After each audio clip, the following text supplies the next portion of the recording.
दोस्तों, महात्मा बुद्ध कहते हैं कि मानव शरीर स्वास्थ्य का रहस्य है। इसीलिए अतीत पर शोक मत करो, भविष्य की चिंता मत करो। बुद्धिमानी तो यही है कि आप ईमानदारी से अपने वर्तमान में जिए। लेकिन हम में से अधिकांश लोग वर्तमान में जीना नहीं जानते, क्योंकि वो जीना ही नहीं चाहते।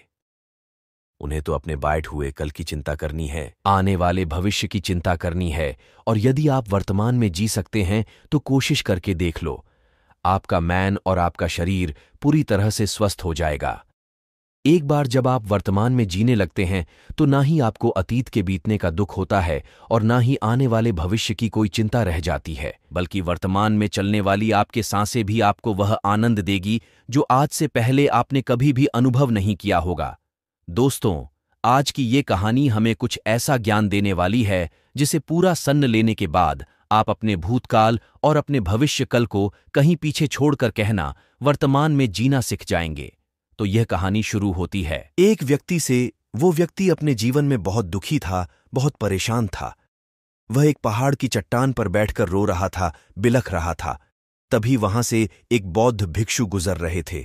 उसे रोता देख वो बौद्ध भिक्षु उसे व्यक्ति के पास गए और उससे कहने लगे, क्या तुम यहां से कूदकर अपनी जान देने की सोच रहे हो? वो व्यक्ति कहता है, आपने बिल्कुल सही जाना, लेकिन आपको इससे क्या फर्क पड़ता है? यह मेरा जीवन है, मैं इसके साथ जो चाहूं वो करूं। तभी वो बौद्ध भिक्षु उसे व्यक्ति से कहते हैं, तो फिर अभी तक बैठकर रो क्यों रहे हो? अगर तुम्हें अपनी जान लेनी ही है तो यहां बैठकर रोने से क्या फायदा?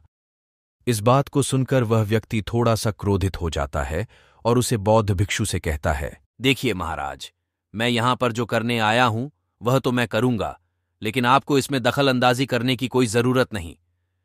इतना कहते ही वह व्यक्ति फूट फूट कर रोने लगता है। तभी वह बौद्ध भिक्षु उससे कहते हैं, अच्छा यह बताओ, क्या तुम सब कुछ छोड़ आए हो या फिर अपने साथ कुछ ले हो? तभी वो व्यक्ति बौद्ध भिक्षु को जवाब देते हुए कहता है, ही गुरुदेव, मैं सब कुछ छोड़ आया हूं। मेरे पास अब कुछ नहीं है और ना ही मेरे पास इस वक्त कुछ खोने के लिए बचा है। तो फिर भला मैं जीकर क्या करूंगा? ये सन। वो बौद्ध भिक्षु उसे व्यक्ति से कहते हैं, यदि ऐसा है तो तुम अपने सर पर ये बोझ लिए हुए क्यों धो रहे हो? बौद्ध भिक्षु की यह बात सुनकर थोड़ा सा आश्चर्यचकित हो जाता है और उन बौद्ध भिक्षु से कहता है, ही गुरुवार, मैं कौन सा बोझ लिए धो रहा हूं? मेरे हाथ खाली है और मेरे पास कुछ भी नहीं है।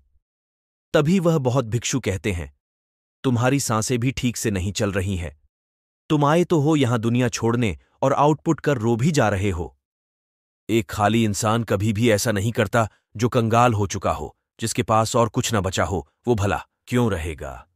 यह सन वह व्यक्ति और भी क्रोधित हो जाता है और उसे बौद्ध भिक्षु से कहता है, आपको इससे क्या मतलब?